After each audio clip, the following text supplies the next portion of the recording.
নজরুল মঞ্চ থেকে ভেসে আসছে নজরুল সঙ্গীত। সুদূরেই ভুবুজেলা বাঁশির শব্দ। নাগরদোলার পাশে ভিড় জমিয়েছে বৃদ্ধ থেকে কিশোর। মাটির পুতুল, বেত ও বাঁশের শিল্পকর্ম, বাহারি চুড়ি, কদমা বাতাসার মিষ্টির দোকান, বায়োস্কোপ, পুতুল নাচ এবং স্থানীয় সুস্বাদু খাবারের পসরা সাজিয়ে বসেছে দোকানদারেরা।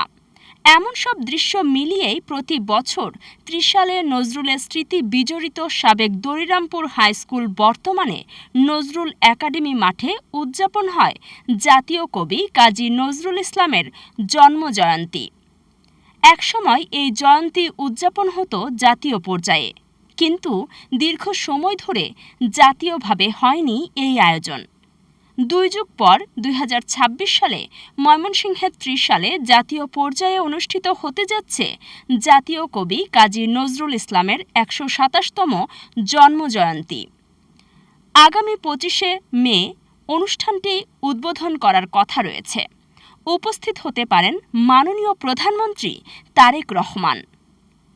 ত্রিশালের নজরুল অডিটোরিয়াম কাম কমিউনিটি সেন্টারে আয়োজিত এক মতবিনিময় সভায় এমন আশা প্রকাশ করেছেন সংস্কৃতি প্রতিমন্ত্রী আলী নওয়াজ মাহমুদ খৈয়ম।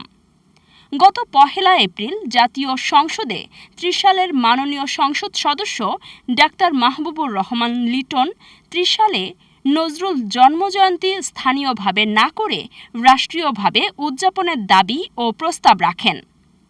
তারই পরিপ্রেক্ষিতে এই ঘোষণা দেন সংস্কৃতি প্রতিমন্ত্রী।